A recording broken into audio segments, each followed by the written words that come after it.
Other hot headlines. Police are investigating a murder that started as a fight in a Glendale bar. Officers responded to the scene near 67th Avenue and Bethany Home Road after shots were fired and someone was injured. When they got there, one man was suffering from gunshot wounds. They tried to save him, but the victim died at the scene. Right now, they do not have anyone in custody for this murder, and they are still working on a suspect description. Another homicide investigation underway, this one at a Motel 6 off the I-17.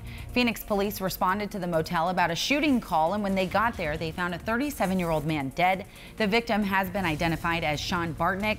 Police say an unknown group of people were seen leaving the motel shortly after the shooting. Silent Witness is offering a reward for any information on this deadly shooting. You can earn up to a $1,000 reward, and you can remain anonymous. One person died in a rollover crash this morning. It happened on the Loop 101 near Tatum. Police say two cars collided and one of those vehicles rolled over, killing the driver. It's not clear at this point what caused the initial crash, and police have not released the identity of the victim. Right now, the roadway has been cleared and all restrictions that were in place have been lifted. Tonight, officers are still looking for a rape suspect matching this sketch. Take a good look. Authorities say the guy sexually assaulted a woman on her way home from work earlier this week. The victim, who works at Amigo Animal Clinic on Cave Creek Road, says a man matching that sketch attacked her.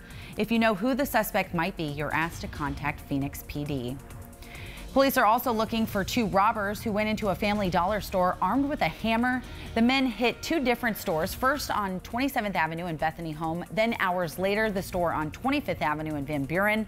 Both videos show the guys with their faces covered, demanding cash and cigarettes. In the second robbery, the pair threatened one of the store clerks with that hammer, but a second employee was able to take it away from the suspects, and then of course they took off. Call Silent Witness with any information.